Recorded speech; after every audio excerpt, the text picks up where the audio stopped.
Já que tu citou aí, né, cara, trouxe aqui pro nosso lado, né, o nosso papo mais doméstico, como é que você vê a questão geopolítica, o Brasil inserido nessas questões, né? E de que forma que esse conflito começa, ou outros conflitos começam a chegar aqui no nosso terreno, né? Eu acho que o Brasil tem um desafio muito grande, que é justamente como ele ter uma luz própria, ele ter a parte própria. Ele está conseguindo isso, né? O Brasil conseguiu, com esse aumento da capacidade de agricultura dele, uma coisa fantástica. A comunidade europeia vive ameaçando fazer sanção com o Brasil e coisa e tal. Os Estados Unidos pode ameaçar fazer sanção com o Brasil, mas a verdade é que nenhum dos dois consegue manter por muito tempo isso, porque fora alguns outros poucos países, como os Estados Unidos, que também tem uma capacidade de agricultura muito grande, pouca gente compete com o Brasil em termos de capacidade de produção de alimentos, né? Então, o Brasil tem essa grande poder de barganha com o pessoal. Eu gostaria muito que o Brasil negociasse com a Europa mais com a cabeça erguida, como o Paulo Guedes falou, né? O Paulo Guedes tentou fechar aquele acordo do Mercosul com a Europa e o pessoal lá na França inventou um monte de coisa, que tem desmatamento na Amazônia e coisa e tal. O Paulo Guedes falou, olha só, quer saber do negócio? Vocês não querem? Então tá bom, deixa pra lá. Não vamos fazer não, deixa eles próprios precisarem disso para vir correndo pedindo. Porque a verdade é que essa coisa de desmatamento na Amazônia, ou essa coisa de mudança climática, isso tudo aí, na minha visão, é puramente protecionismo. A questão toda os fazendeiros lá da Europa sabem que não conseguem competir com o agronegócio do Brasil. O agronegócio do Brasil, a gente tem aqui 3 safras por ano, tem uma quantidade de terras enorme, sem precisar desmatar nada, tem uma quantidade de terras enorme, enfim, eles sabem que perdem. Então eles pressionam os políticos europeus contra isso, e também é muita coisa desse movimento verde. Como eu falei para você, o movimento verde é russo. O movimento é capitaneado pela Rússia, é financiado pela Rússia e para atrapalhar o Brasil também. Eu acho muito engraçado como muita gente aqui no Brasil fala que o Brasil não cresce porque os Estados Unidos atrapalha o crescimento do Brasil. E não, se tem alguém que atrapalha o crescimento do Brasil é a Rússia. A Rússia sempre trabalhou ativamente para manter o Brasil subdesenvolvido, porque, como disse o Camille Galiv, aquele analista que previu lá no início da história toda que a Ucrânia tinha chance nessa guerra, ele fala o seguinte, cara, o Brasil é a Rússia sem ferrovia. A Rússia é um Brasil com ferrovia. A visão dele é que, em termos de poder econômico, poder de influência geopolítica, no dia que o Brasil tiver ferrovia para tudo quanto é lado, vira uma Rússia. Passa a ter um poder muito maior. Inclusive, ele diz para os vizinhos brasileiros ficarem preocupados com isso, porque no dia que tiver um monte de ferrovia, se aparecer um maluco aqui no Brasil querendo invadir vizinho, não seria estranho conseguir esse tipo de coisa, né? E qual que é a lógica dele? A lógica dele é justamente que a ferrovia ela encurta distâncias, então ela facilita o comércio.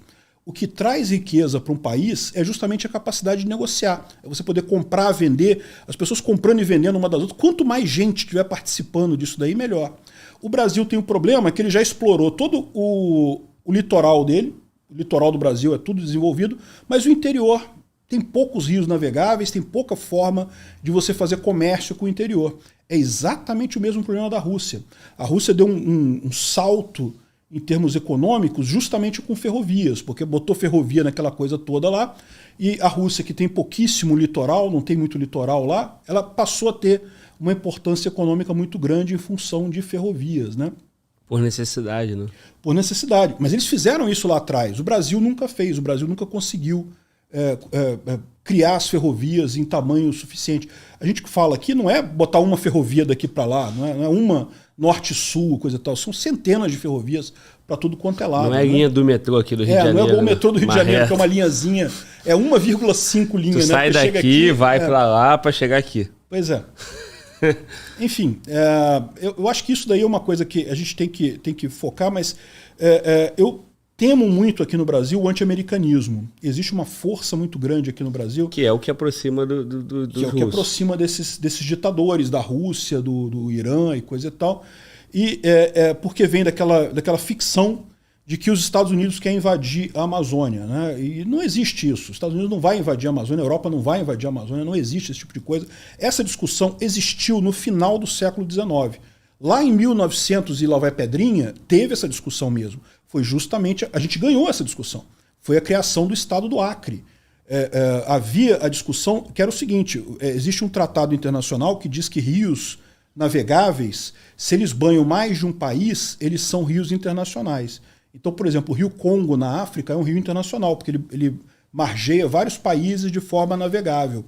E o Amazonas tinha esse detalhe, tinha um pedacinho ali na Bolívia que era navegável e que caía o Amazonas. Então havia uma pressão naquela época de declarar o rio Amazonas um rio navegável e um rio internacional.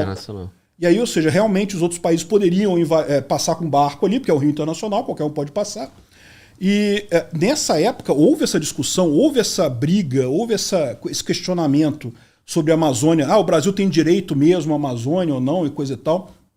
Mas isso aí foi morto. Não é à toa que em toda a cidade brasileira você tem uma Praça Rio Branco, uma Avenida Rio Branco, um sei lá o que Rio Branco. Por quê? Porque o Rio Branco foi o cara que resolveu essa pendenga. Ele foi lá e fez a negociação toda lá do Acre, né, e botou o Acre na mão dos brasileiros, né, pagou a compensação lá para a Bolívia.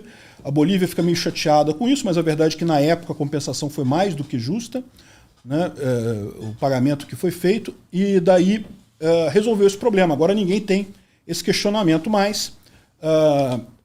O Amazonas é um rio brasileiro, ninguém questiona mais isso, né? Então, mas parece que esse tipo de coisa ficou, talvez, no imaginário brasileiro, né? Tem até uma... Cara, eu acho isso incrível. O pessoal, tem um pessoal russete por aí que fala assim, não, mas a Rússia foi quem impediu uma resolução da ONU declarando a Amazônia Internacional. Cara, nunca houve isso, nunca houve essa declaração da ONU de alguma coisa, não teve nada disso. E o pessoal insiste que teve esse caso e não sei o que lá. Aí levantam os precedentes de outras votações da ONU que não tinham nada a ver com a Amazônia, nada a ver com internacionalização de Amazônia. Enfim, esse tipo de coisa é usado exatamente para atiçar no brasileiro esse anti-americanismo, né? E com isso aproximar ele desses tiranos, né? O pessoal fala às vezes assim, pô, mas você não acha legal um mundo multipolar, né? Muito melhor um mundo multipolar e coisa e tal. Eu falo, meu amigo, se o multipolar é para ter o Putin num polo, para ter o Xi Jinping no outro polo, não, precisa não. Porra, deixa esses caras para lá, um bando de ditador, pô, para que isso? Só vai piorar o mundo, porra. O mundo vai ser multipolar, na minha visão, no momento que você tiver democracias ainda mais liberais economicamente do que os Estados Unidos. Aí sim. Esse foi o movimento que sempre aconteceu, né? A Holanda era o foco do mundo até a Inglaterra se tornar mais liberal economicamente ainda que a Holanda. Aí a Inglaterra passou a ser. Os Estados Unidos passou a ser mais liberal economicamente ainda que a Inglaterra. Aí ele passou a ser um polo do mundo. E o próximo polo vai vir quando tiver isso, quando tiver alguém ainda mais liberal economicamente que os Estados Unidos. A gente podia tentar pegar esse polo, mas eu acho que o pessoal aqui no Brasil não vai fazer isso. Sim. Em contrapartida, há quem acredite que o futuro não é mais os Estados Unidos e a Europa, e sim a China e a Rússia. Por isso a importância do BRICS, né? Então, quem está mais para aquele outro lado ali, pensa dessa forma. Mas que no futuro, o Brasil tem que estar do lado certo, que o novo império favoreceria o Brasil. Eu estou falando para você. Se é império com ditadores, não favorece ninguém. Sim. Ditador não ajuda nada. Então você pode achar que, não, vou ficar do lado certo. Vai acabar que a Rússia vai invadir o Brasil e vai acabar com a coisa toda, pô. Se um dia... é o mais fraco. Pois é, tu é o mais fraco, tá apoiando o ditador vai lá e te invade, pô. Então, assim, eu não acredito nisso que Rússia e China vão ser o próximo polo de desenvolvimento, não. Eu não tenho dúvida nenhuma que a China teve um desenvolvimento econômico enorme, mas muito graças aos Estados Unidos. Se os Estados Unidos acabar amanhã, a China não sei se ela tem perna para sobreviver sozinha, não. O pessoal coloca que os Estados Unidos está decadente, coisa e tal, e olha só, eu não sei não. Eu lembro, na faculdade, aqui no Rio de Janeiro, em 1986, 1988, discutindo com os colegas, o pessoal falando, não, que os Estados Unidos está decadente, que vai acabar daqui a pouco. Cara, esse papo de que os Estados Unidos está decadente, ele já está decadente há um bocado de tempo, e a minha opinião é que ele vai ficar decadente por muito tempo ainda, antes de efetivamente deixar de ser uma peça fundamental nisso daí, tá? E por esse motivo que eu falei para você, por que como é que evolui esse negócio dos polos econômicos? É sempre em direção a mais liberdade econômica, nunca em direção à ditadura. Ditadura não consegue romper esse tipo de coisa, né? Enfim, é possível que os Estados Unidos esteja decadente?